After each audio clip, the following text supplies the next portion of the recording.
I'm adopted, and my biological mother was 17, and so was my biological father.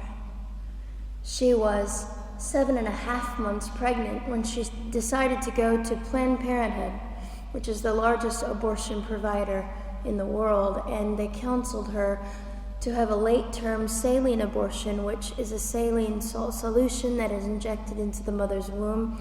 The baby gulps that solution, it burns the baby inside and out, and then she is to deliver a dead baby within 24 hours. And to everyone's great shock and surprise, I didn't arrive dead but alive on April the 6th, 1977, in a Los Angeles County abortion clinic. What's fantastic about this, about the perfect timing of my arrival, is that the abortionist was not on duty yet. So he wasn't even given the opportunity to continue on with his plan for my life, which was death. And I know that I am in a government building, and a beautiful one it is, and I love your country as well as my own. But I know in the age that we live in, it is not at all politically correct to say the name of Jesus Christ in places like this. To bring him into these sorts of meetings, because his name can make people so terribly uncomfortable. But I didn't survive so I could make everyone comfortable. I survived so I could stir things up a bit. And I have a great time doing it.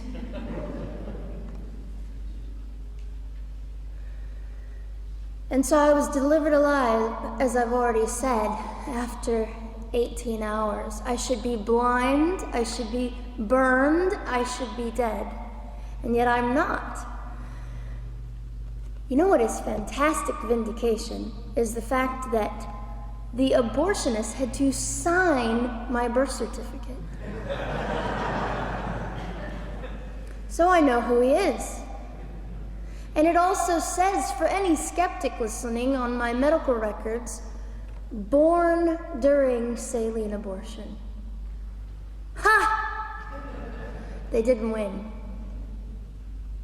I've done some research on the man that performed the abortion on me. And his clinics are the largest chain of clinics in the United States of America, and they gross $70 million a year. I read a quote from him at some point several years ago, and he said, "I have aborted over 1 million babies, and I consider it my passion." I tell you these things because, listen, ladies and gentlemen, we are in an interesting battle, whether we realize it or not, in this world. It is a battle between life and death. What side are you on?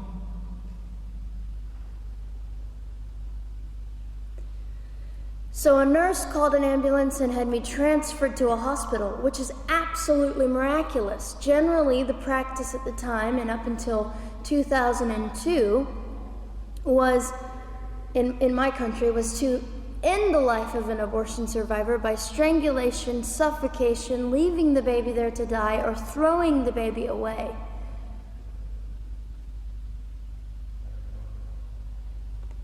But on August the 5th, 2002, my extraordinary President Bush signed into law the Born Alive Infants Protection Act to prevent that from occurring anymore. You see, we're playing for keeps. We're playing I'm hoping to be hated by the time that I die so that I can feel God about me and understand what it was to be hated. He was hated. Christ was hated.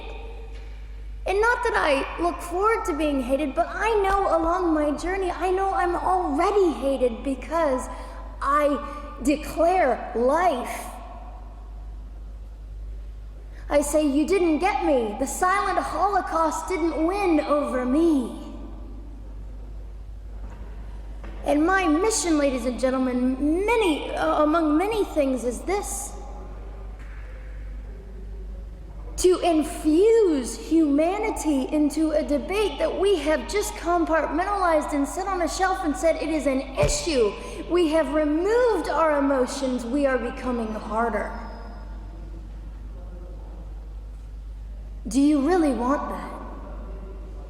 How much are you willing to take, and how much are you willing to risk to speak the truth in love and graciousness and stand up and at least be willing to be hated? Or at the end of the day, is it all about you or me? And so, after that, I was placed in an emergency foster care home where they decided they didn't like me very well, and as I'm fond of saying, I don't know how you could not adore me right from the start. What is wrong with these people? But they didn't. You see, I've been hated since conception by so many, and loved by so many more, but most especially by God. I'm his girl. You don't mess with God's girl. I got a sign on my forehead that says, you better be nice to me because my Father runs the world. So after I was placed in the mean home, I was taken out of the mean home and placed into another home, a beautiful home, Penny's home. And she said by this time I was 17 months old, 32 pounds of dead weight, and diagnosed with what I considered to be the gift of cerebral palsy, which was caused directly by the lack of oxygen to my brain while I was trying to survive.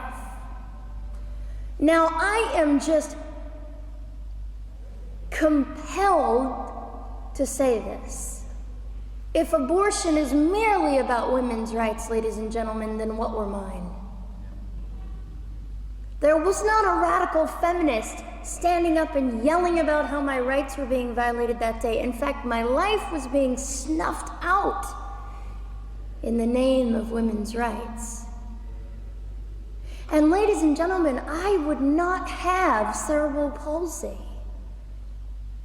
had I not survived all of this. So when I hear the appalling, disgusting argument that we should have abortions because the child just might be disabled, oh, the horror that fills my heart. Ladies and gentlemen, there are things that you will only be able to learn by the weakest among us.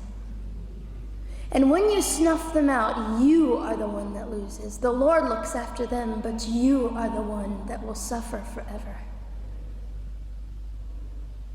And what arrogance, what absolute arrogance, and it has been an argument for so long in this human place that we live, that the stronger should dominate the weaker, should determine who lives or dies.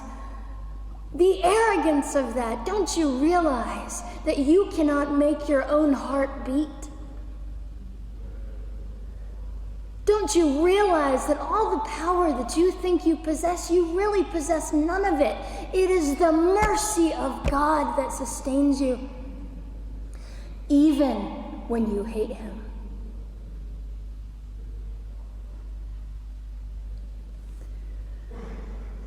So they looked at my dear Penny and they said, Gianna will never be anything, which is always encouraging. And she decided to ignore them, and she worked with me 3 times a day, and I began to hold up my head, and they said, well, Gianna will never this and never that. Long story shorter, I was walking by the age of 3.5 with a walker and leg braces, and I stand up here today with a mild little limp and without a walker and leg braces. I fall gracefully sometimes and very ungracefully at other times, depending on the situation. but I consider it all for the glory of God. You see, ladies and gentlemen, I am weaker than most of you, but this is my sermon.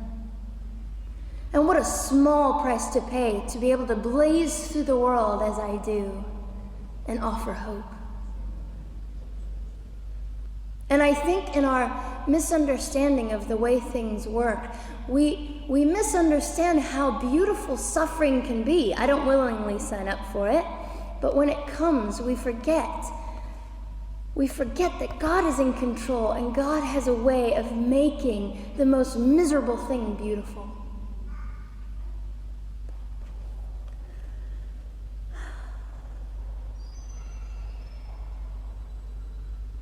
I have met my biological mother.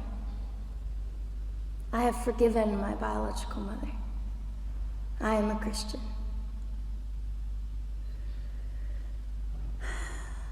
She's a very broken woman. She came to an event I was having 2 years ago, showed up unannounced, and said, "Hello, I'm your mother." And it was a very difficult day.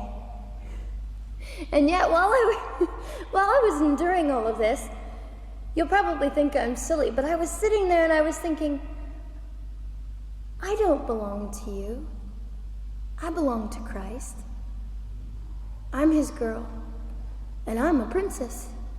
So no matter what you say, in all your anger and brokenness and rage, it's not mine to keep. It's not mine to carry, and I won't.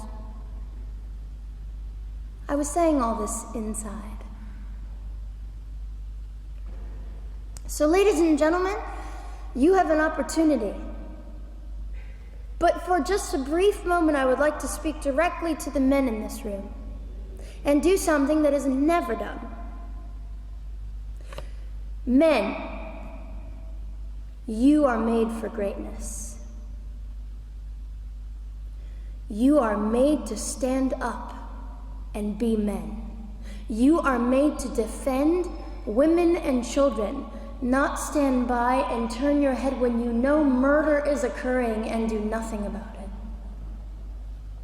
You are not made to use women and leave us alone. You are made to be kind and great and gracious and strong and stand for something. Because men, listen to me, I am too tired to do your job. Women, you are not made for abuse. You are not made to sit and not know your worth and your value. You are made to be fought for forever. So now is your moment. What sort of people are you going to be? I trust incredible. I trust, men, you will rise to the occasion. To the politicians listening, particularly to the men, I would say this: you are made for greatness, set your politics aside. You are made to defend what is right and good. This fiery young girl will stand here and say, now's your moment. What sort of man do you want to be? A man obsessed with your own glory, or a man obsessed with the glory of God?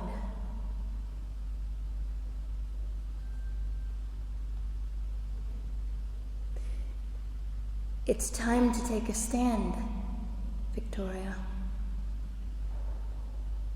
This is your hour. God will assist you. God will be with you. You have the opportunity to glorify and honor God in 2008. I'll just end with this. Some of you might be slightly annoyed that all I keep doing is talking about God and Jesus. But how on earth can I walk about limping through this world and not give all my heart and mind and soul and strength to the Christ who gave me life? So if you think I'm a fool, It's just another jewel in my crown. My whole intent in living here is to make God smile.